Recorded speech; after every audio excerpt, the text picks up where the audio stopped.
Okay, now let's continue and resume the class. Now the next information we are going to share you is about the FAT register. Okay, now basically it shows you the status about the x86 processor, and it specifies the individual bits for different purpose. You can see the classification is like that. Now for the bit specified by X, it is indicates a system FAT, so that when a program or the computer is operated, the individual FAT will show you the condition about the processor. For example, it can show you whether the CPU is running in the virtual 8086 mode. That means it is running in a 32-bit mode. And another FAT, it is C specified by C. It is a control FAT. And in here, we only have the direction FAT, so it is a C. And actually, the direction FAT, it can change the FAT so that it operates the string to have storing the string in a left to right order or right to left order. Okay, and you can specify how the string, for example, I am a boy, how can this string stored into the memory. The next type of FAT indicates by S, it is the status.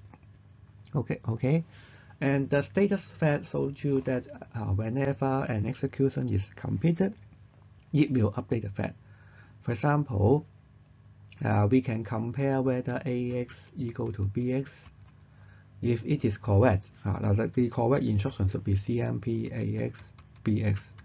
If the content of AX and BX are the same, okay, the 0 FAT will be set to 1. Okay, and this status FAT can be used for the jump operation. Okay, so that we can using the status FAT to show whether a program should have a jump or a branch instruction. Okay, and we have some other FAT. For example, the tab FAT, it is using for the debugger. Sign FAT, it means that whether it is a positive or negative number. 0 FAT means whether it is a 0 in the content.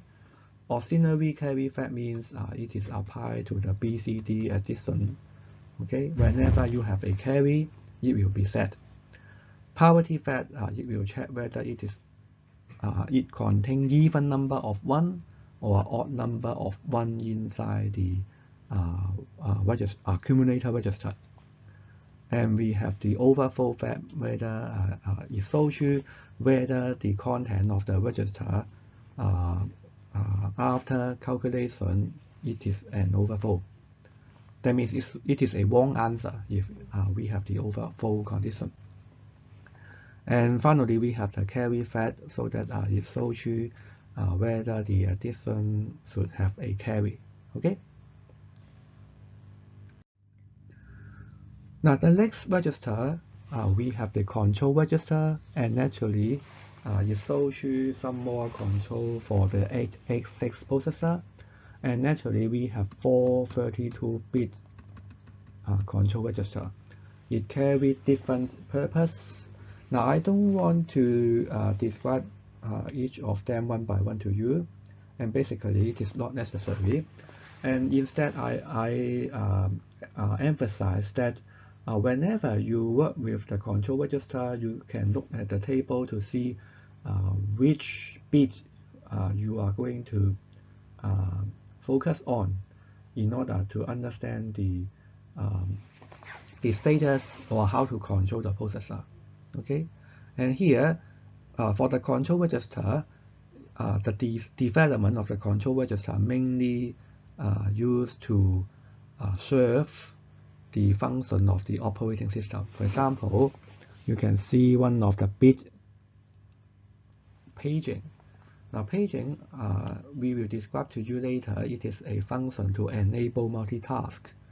Therefore, whenever you want your program to have multitask, you may set this bit to enable the paging. Okay, now that means whenever you needed to have some special service provided by the CPU, then you're looking at the individual bit to see how they can help you.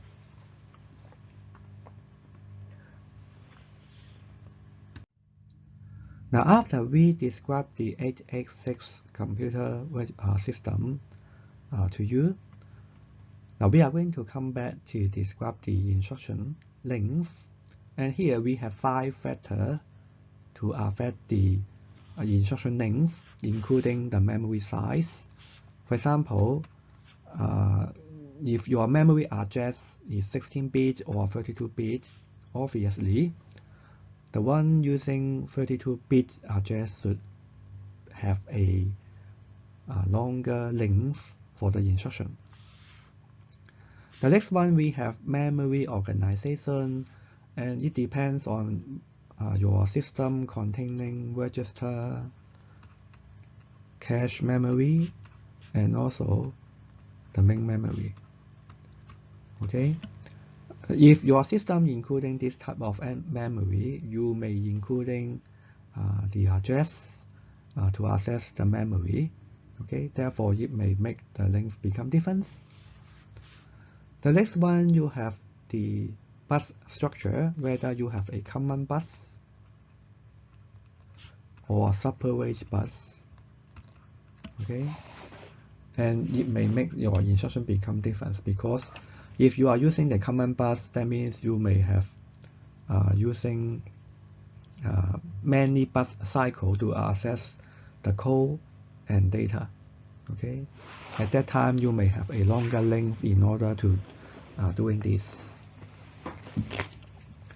But if you have separate bus, that means at one bus cycle you can load the text or the code and the data at the same time. At that time you may have a shorter length. The next one, we have the CPU capacity. Now the example is that you may perform an instruction to have 3 operands, for example CX equal to AX plus BX.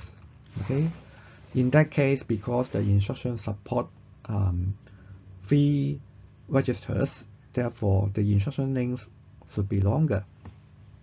And finally, the CPU speed. Okay, and it will affect the instruction, because if the instruction becomes low, the speed becomes lower, you may have a shorter length in order to maintain the performance of the CPU. Okay, now therefore these 5 factors can affect how you design your instruction. Okay, or the instruction repertoire. That means that all the resources for the instruction. Okay, and whenever you make your CPU become powerful, at that time you will have a large space or large die size for your CPU. Okay, and at the same time it will consume much power. On the other hand, if you save the instruction length, that means your CPU become less powerful, but your CPU will consume less power and also less space in the die size. And you may think about how to allocate the number of bits for the opcode and the operands. And basically, it is easy to understand, because you may first define the number of addressing modes in your CPU to be supported, and then you can think about how this addressing mode can be represented. For example, if you are going to support 7 instruction addressing mode, that means you may using 3 bits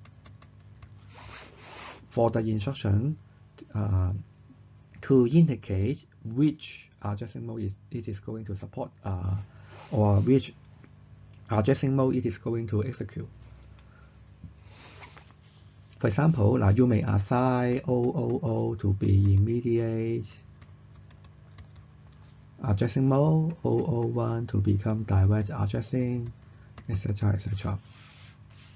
And as I told you, it depends on the number of operands. For example, if you have 32 operand, operand means the data. Therefore, it depends on the number of operand you are going to support. For example, if you have 2 operands to be supported, each of them is 5 bits. Then altogether, you needed to support by 10 bits for the operands. And it depends on whether you support the register addressing and the memory addressing. Okay, if you are going to access the larger memory space, the number of bits for the operands should be larger. The number of register sets, we just told you an example for if you have 8 registers, then it means that you are going to have 3 bits to address or to access these 8 registers. The address range, that means how large of your address. For example, if you are going to access 1024 address, then this gives you 10 bits in your operands. And also you can define your address granularity. Address granularity, that means the minimum size of your address. For example, in 886, the minimum size of the address is byte. Therefore, you can specify the multiple of byte to access the memory. For example, you can access the address by word, so that 2 bytes, or double word, so that 4 bytes. At that time, the address will have a multiple of 2 or multiple of 4 in order to access word and double word for the data.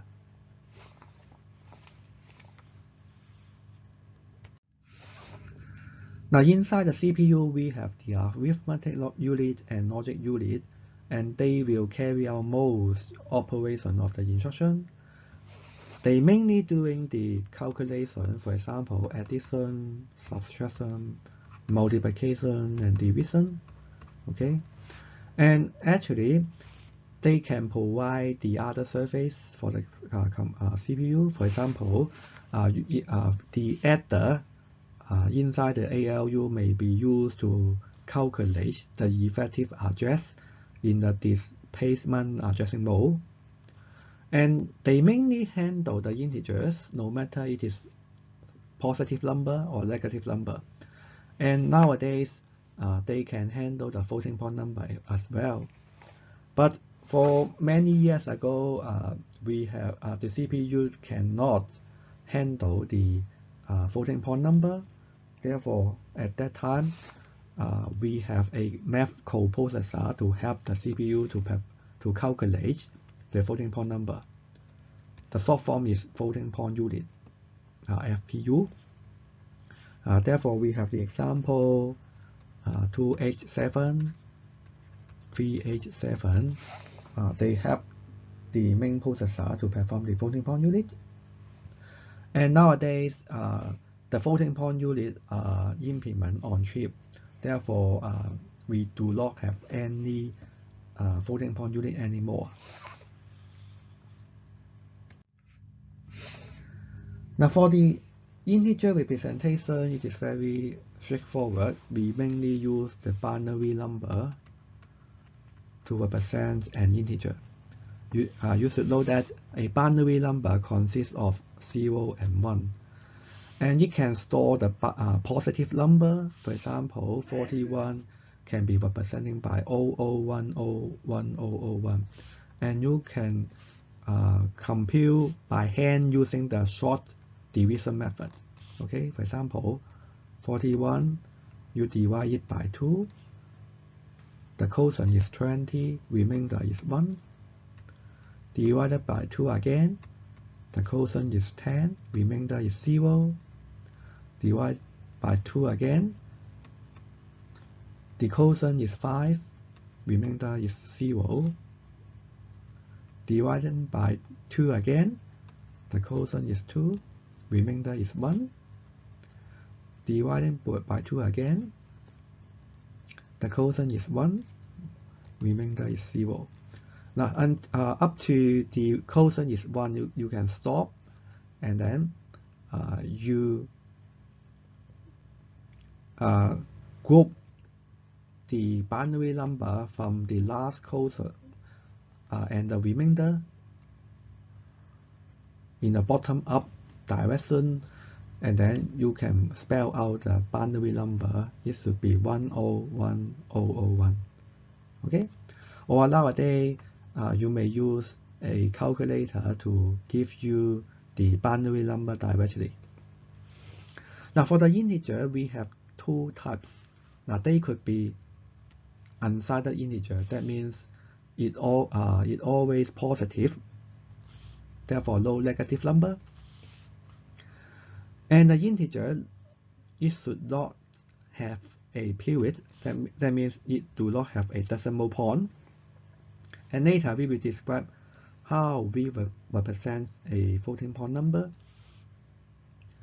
And in the signed integer, we're using the approach, the sign magnitude approach. That means the most significant bit will indicate whether it is a 0 or a 1, where we use a 0 to represent a positive number, a 1 it is represent a negative number. For example, negative 41 representing by 10101001. That means you directly change the most significant bit to 1, and then it indicates it is a negative 41 or minus 41. Now another representation, we may use the two's complement approach, so that we inverting all the bits and then add 1 to the result. So that now, for example, 00101001, we take the inverting, it become 1101001, or it should be a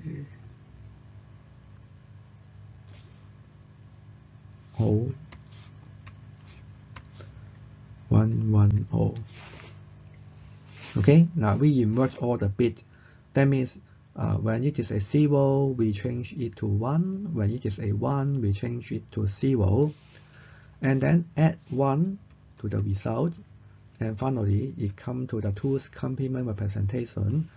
Minus 41, it is representing by 11010111. And mathematically, we can using the binary number representation here, where we have the number equal to the summation from 0 to n minus 1, 2 to the power I. It indicates the digit. AI means it could be a 0 or a 1. Okay, so when you expand this number, you can easily generate a binary number. Now for the sign magnitude approach, as we told you that the most significant bit or the leftmost bit, it is the sign bit. 0, it is positive. 1 means negative. Okay, therefore positive 8-bit 18, you can see that we use the 7 bit to represent the number, and because it is a positive number, the most significant bit, it is a 0. However, for negative 18, you can see that the most significant bit become a 1. Okay, now this approach is very simple because we just change the sign bit or the most significant bit to indicate whether it is a positive or negative number. But this approach have two problems. Firstly, when you are doing the arithmetic operation, you should consider the sign and the magnitude separately. Then it makes the calculation become difficult, or you may require some separate hardware to perform the arithmetic operation. Okay. Second, it involves two zeros. Okay. One is positive zero, and another one is negative zero. Okay.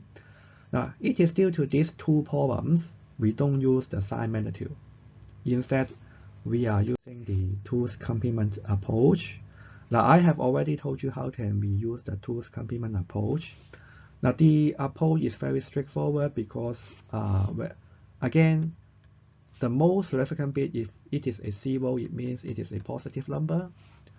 If the most significant bit is a 1, it means it is a negative number. But when we change from a 0 to 1, that means we directly minus 0 by 1. And originally, it should give you something like 1, 1, 1, 1, 1, 1. And we have a borrowed bit from here also. But we omit this bit. And as a result, it comes to 8, 1 to a percentage minus 1. And similarly, you further minus 1, it becomes minus 2. Further minus 1, it becomes minus 3. Now, this tells you that we can use the same hardware to compute the arithmetic operation. And this is the advantage for using the tools complement.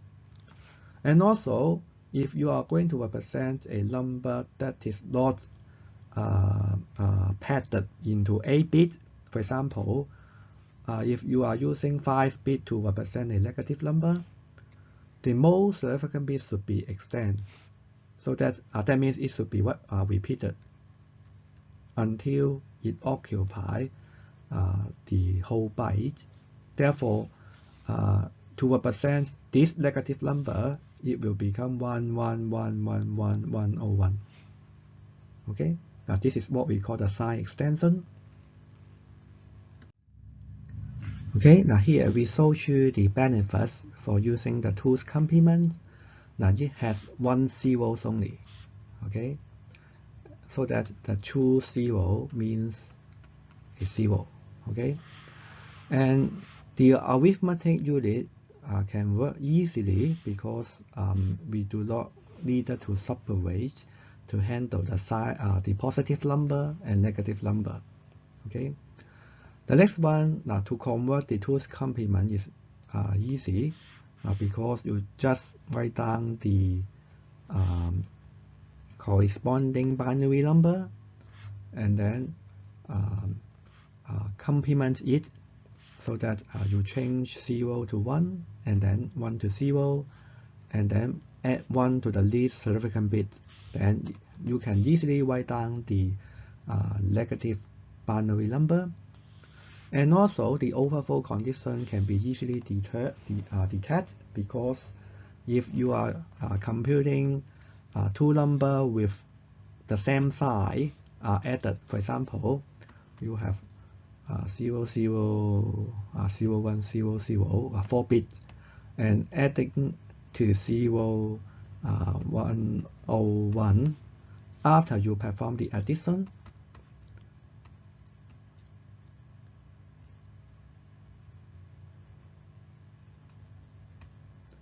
the result is something like 1001 because the side bit it is a 1.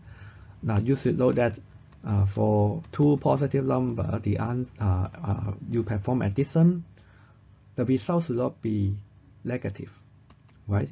Therefore, when this happens, you should know that overflow is occur, okay? Because the calculation gives you a wrong answer. Now here we show you the diagram to indicate to you how we perform the tools complement operation. Now This shows you a circle with some binary number on the circle. Okay, at the 12 o'clock direction, you have 0. When your number move to the right hand side, that means it become more positive until you reach the positive number 7. Okay, because when you move next to the 6 o'clock direction, it become a negative number. That means whenever you have a jump from positive sequence to -8, you have a overflow here.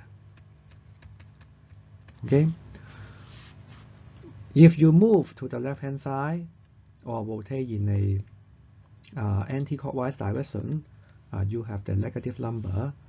So you have 111 and then 1110, 1101, 1100, etc., etc. Okay, and by using this circle, you can easily know that the positive number and negative number representation using the two's complement approach.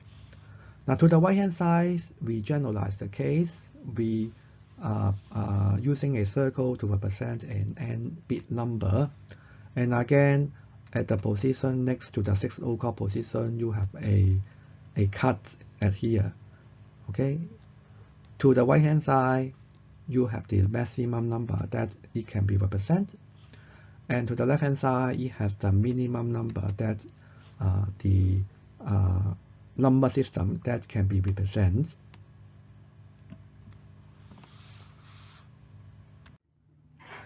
Okay, now we look at the special case for using the two's complement. Now, when you have a 0, you can see the binary number. Now we have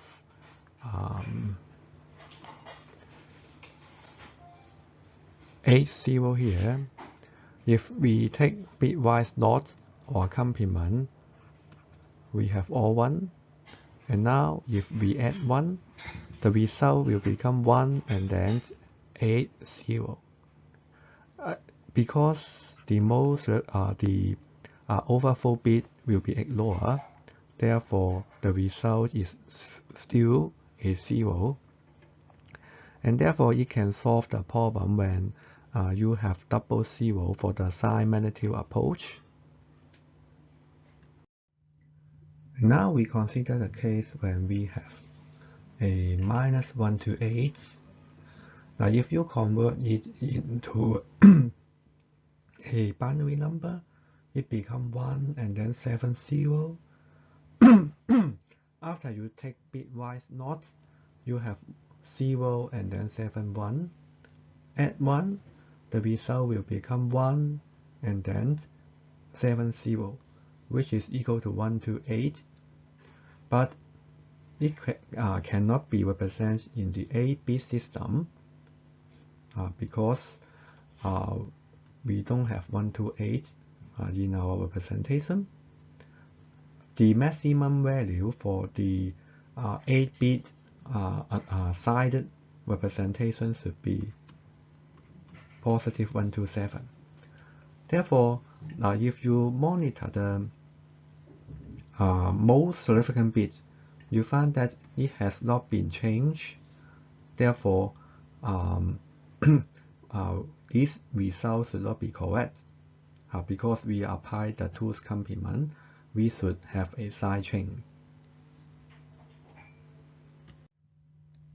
Now the range of the integer given by 8-bit two's complement side integer is range from positive 127 to minus 128, and the corresponding binary number is shown in here, which is representing by 2 to the power 7 minus 1, and the minus 128 equal to minus 2 to the power 7. Therefore, the range of the 8-bit number is minus 2 to the power 7 smaller than or equal to the number n, and then smaller than or equal to 2 to the power 7 minus 1. Similarly, if you have a 16-bit 2's complement representation, the maximum value is positive 32767 and the minimum value is minus 32768. Correspondingly, it is equal to 2 to the power 15 minus 1 and minus 2 to the power 15 respectively. Now you can see here, sometimes we needed to extend the number into a longer representation of bits, and this make the packing of 0 or packing of 1. It depends on the number is positive or negative. If the number is positive, for example, positive 18, if you are going to extend the number into a 16-bit number, we will extend the side bit, which is a 0. Therefore, the result you can see here, we have a 8-bit 0 padded in front of the original number. On the other hand, if you have a minus number, we have extend the side bit so that the newly added 8-bit will become 1. Okay, and this is known as side extension, and we are going to repeat the most significant bit in order to make the number of bits become longer. How about the real numbers? Now, for the integer, it could represent a whole number 1, 2, 3, 4, etc., etc. But if you have a decimal number, say 1.1, by using the integer approach, we cannot correctly represent. A very trivial approach is that we can use a fixed point so that we identify a position of the decimal points within the number. Okay, for example, 1001.1010, correspondingly it becomes 2 to the power 4 plus 2 to the power 0, because this is 2 to the power 3. It should be, sorry, we have a typo here, and then this one should be 2 to the power 0, and then 2 to the power minus 1, 2 to the power minus 3, and the result is 9.625. So the question is that where we put the boundary point. We can move in the front or move to the back. And if the point is fixed, we can have a very limited number can be represented. And also, we cannot show the movement of the decimal point because we told our processor that the point is fixed at the position 4 or in between the digit 4 or digit 5. When you move forward or move backward, we can have no way to tell the processor the movement. So, to solve the problem, we could use another representation to represent the floating point number. In this floating point representation, we have 3 parts. The first part indicates the sign, where it can be positive or negative. The second part, we have the bias exponent, and it indicates to you it is 2 to the power and exponent. Again, the exponent can be positive or negative. The last part, we have the significance or metiza. In Chinese, metiza means 枚数, and it is the actual numbers of the floating point numbers. And the point is exactly fixed between the side bit and the body of the metiza. Therefore, normally, the floating point is normalized, and it could be represented by a fixed point representation 1 point something, okay, in binary number. And the exponent indicates where to put the decimal points, because if you are multiplying 2 to the power 2, correspondingly it becomes 10 point xxx. Okay, it move your sorry, it should be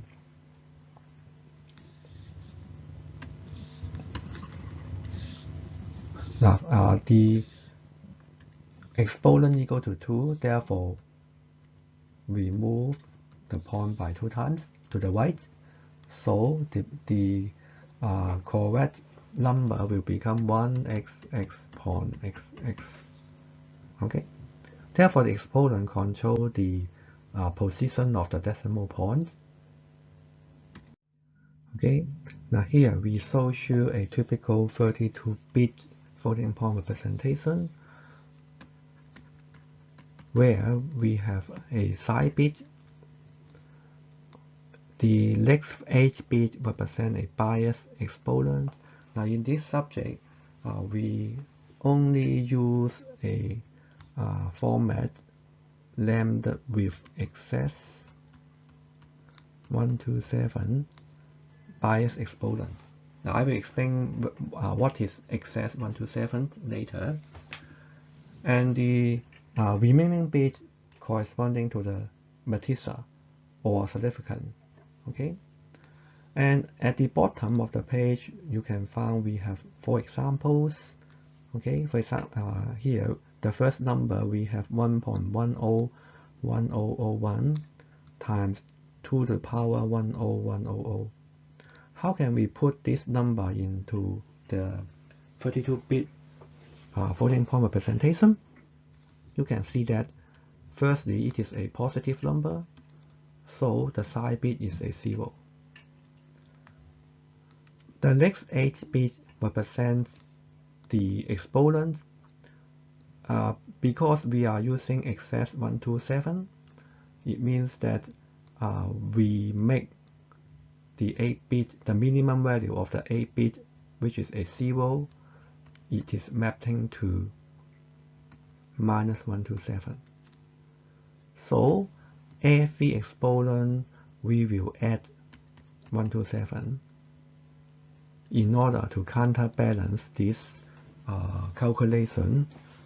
Okay, now that means every time we use this value with minus 127 to get the corresponding exponent. The remaining bit, you can see that we only store the bit at the right hand side of the decimal place. Okay, the most significant bit we do not store because it always equal to 1,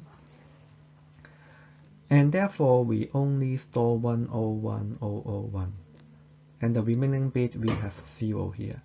Okay, the corresponding decimal number is equal to 1.638125 times 10 to the power 20.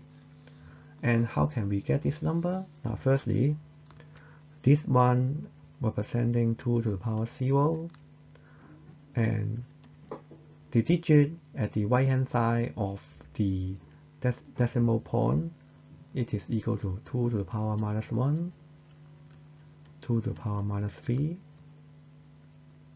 and 2 to the power minus 7.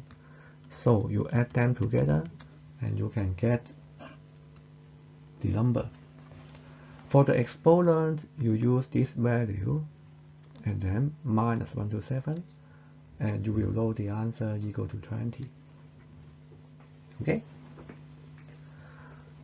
The next 3 numbers are very similar.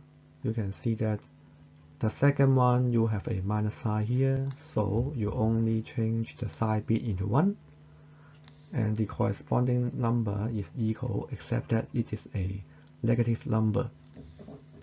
The next one, we change the side bit of the not the sign bit, the sign of the exponent.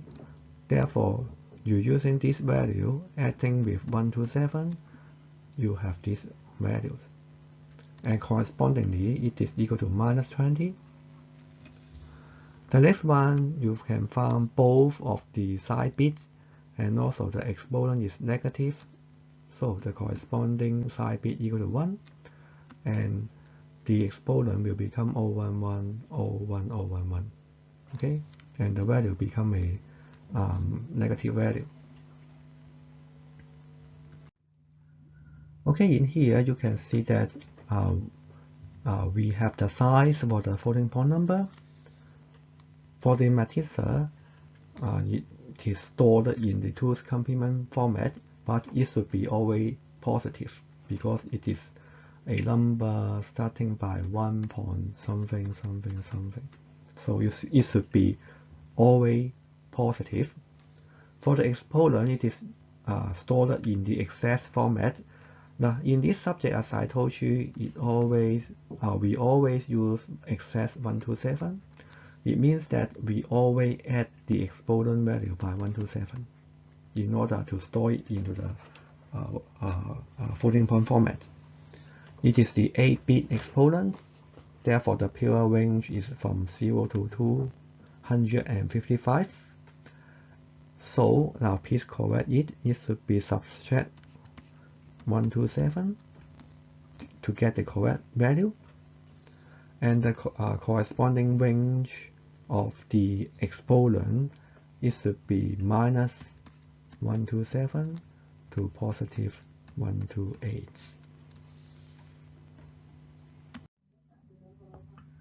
On the matrixa, you should normalize the number. If the original number is 10.11, the normalization means that you move the decimal point in such a way that the number is always leading by 1 and then decimal point. So in this representation, it becomes 1.011 times 2 to the power 1. Okay? Now the representation should be always normalized. As a result, the most significant bit of the matrixa is always equal to 1, and the movement of the decimal point will be reflected into the exponent, so that when the decimal point is moving forward, then the exponent will add the corresponding value into the exponent. On the other hand, if you have something like the decimal point in front, the digit in front of the decimal point is a 0, in that case you move the decimal point backward, and this time you will have 1.11 times 10 to the power 2 to the power minus 2. So at that time, you minus the exponent. Now, since we have described that the matrixa has a most significant bit always equal to 1, therefore it is not needed to store it. And we mainly use the scientific notation to represent the number, and we normalize the first digit so that we could always put down the number in the form like that. Okay, and correspondingly you can convert the number into the decimal number.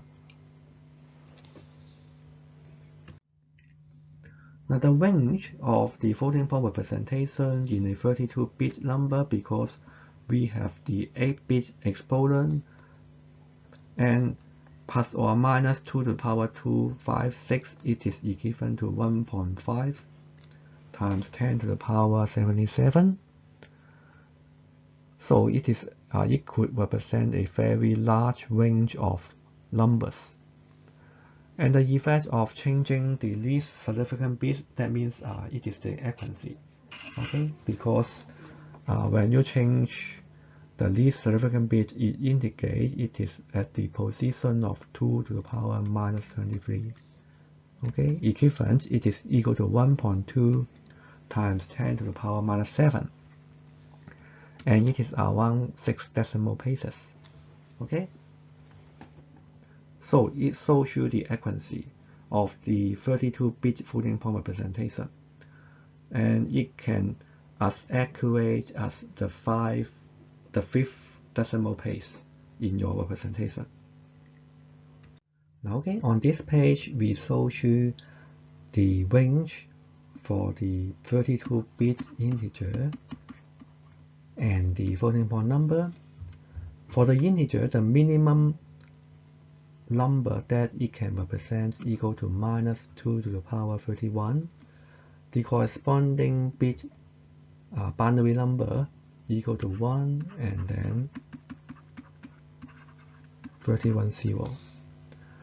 On the other hand, the maximum number that it can represent equal to 2 to the power 31 minus 1, and the corresponding binary number equal to 0 and then 31 1 in the number. Now for the floating point number, because we are using the excess 127 approach, therefore please correct the diagram. Here we don't have 0.5, but it is a 1. Not 0.5, but it is a 1. So we have minus 1 times 2 to the power minus 127 and 1 times 10 to the power 127 minus 127. Now when we look at the positive number, the minimum value that the floating point number can be represented equal to 1.230 times 2 to the power minus 127. On the other hand, for the maximum number, you can see that it is equal to 1 minus 2 to the power minus 24 times 2 to the power 128. Correspondingly, it becomes 1.231 times 2 to the power 128. Okay. Now for the negative number, actually it should be the mirror image for the positive number. Therefore, you can see that we only add a minus sign in front of these two numbers. So the maximum negative number that it can represent, it is equal to minus 1 times 10 to the power minus 127, and the minimum negative number equal to minus bracket 1 minus 2 to the power 24 minus 24 times 10 to the 2 to the power 128.